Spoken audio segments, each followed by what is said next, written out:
Salt Lake City, there is an illusion. Where there are illusions, there is magic. But this time round, it is of cosmic proportions.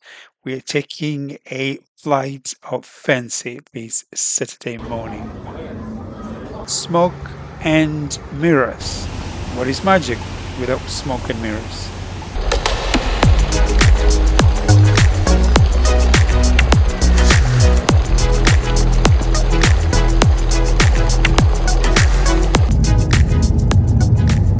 A few minutes, I am going to turn right onto Interstate 15 northbound, heading towards Salt Lake City. It is 8 in the morning, and as you can probably tell by the cliffs, this is Utah. But first, a stop needs must. Traffic this morning is forgiving. One might even mistake it for friendly. It is going to be a long day, so pit stop and I fill my belly with food. There are vegetables, mushrooms, eggs, and a few other assortment of foods, drinks, and water. And I am off to the day. Quick lesson on heavy metals. This is the West, after all, the land of mining, gold, and nuclear weapons. I take off on a walking tour of these, the greatest of the cities of Utah, and on a whim, I enter into a planetarium. It's free, no money's asked for, and I am surprised at just how good of quality the displays are.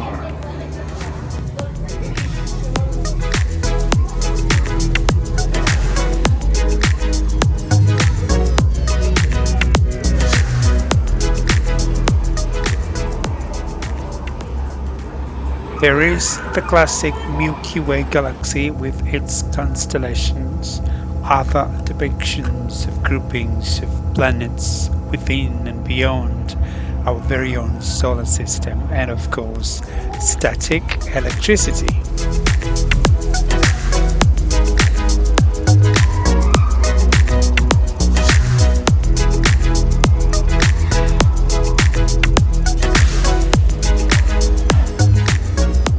Target audience here is families with kids, and so with that, I move on to the next one, a museum of illusions. Illusions. The way I look at them, there's a bit of magic and illusions in every illusion, and vice versa. There is a bit of a hidden meaning. There is something that's obviously obvious. So, do come with me. Pay keen attention. Pay very close attention. See if you can figure it out. There are multiple puzzles, multiple how to's, multiple other things. What do you see? The camera doesn't quite do justice to what you see in real life. And so you have to ask yourself, is there a pre-planned sequence to all this? And if so, what is the overall puzzle? What do you get when you solve them all at the end and you end up in this upside down restaurant?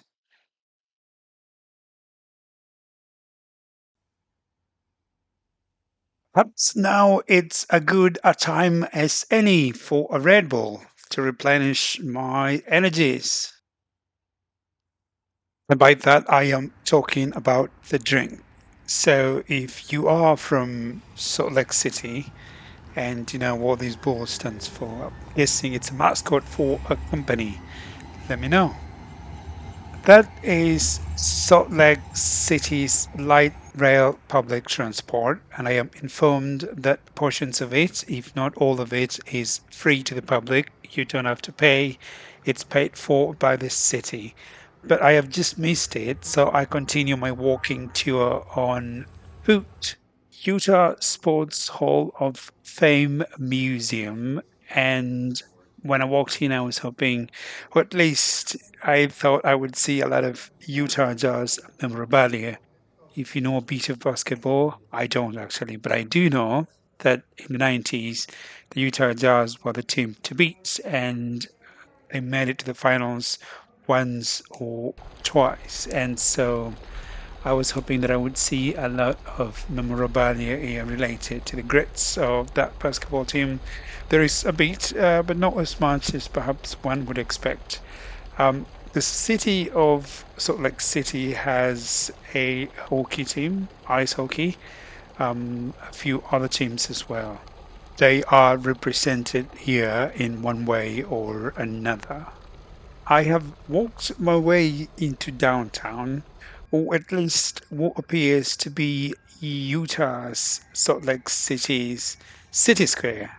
As is customary of any major metropolis, you have skyscrapers, but you also have halls and venues of entertainment and the arts that is geared towards the development of the artist as well as the entertainment of the masses.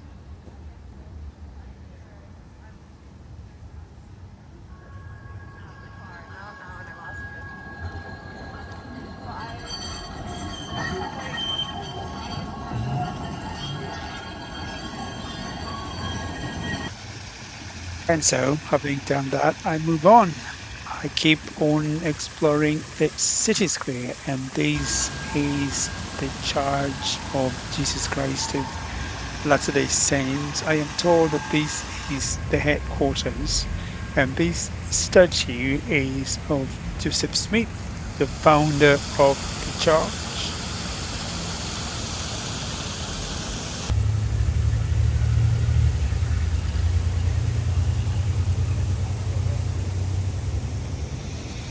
It is quite obvious what has gone into it. You can tell by the sheer size of the worship building itself. It has taken a lot of thought, a lot of financial resources to bring it to being. In addition, there are other supporting buildings within the compound, and none of them appear to have taken any less thought in construction and design.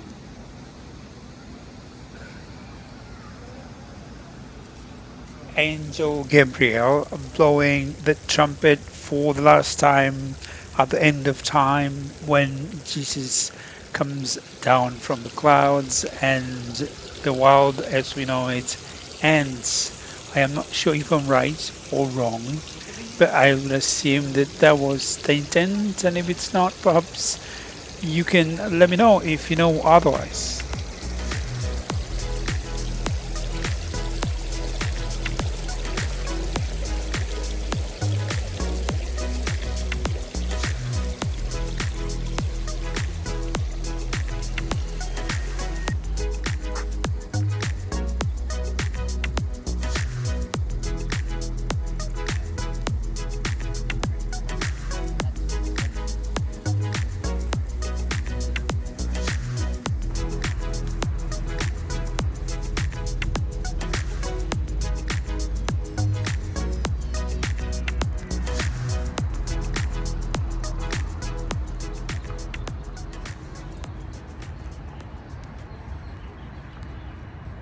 You have pristine gardens, and right in front of you are flags of every country on earth that the Church of Jesus Christ of Latter-day Saints is represented in. It appears that they have representation in a great majority of the countries of the world. Looking at all the countries that are represented, I am convinced that a great majority of the countries of the world, if not all of them, are represented here. So if you see the flag of your country, please do let me know. Let me know what you think about this specific denomination of the Christian faith, in particular because of the related controversies in religion and especially in Christianity. Controversy is part and parcel of existence. So, what do you think? What is your take on the Church of Jesus Christ of Latter-day Saints? Drop me a line, let me know. Someone has gone to great lengths to create and maintain extremely friendly, comfortable, and inviting green spaces, the kind of place that you want to sit down quietly and meditate on mortality, perhaps on your faith, if you have any, or lack thereof.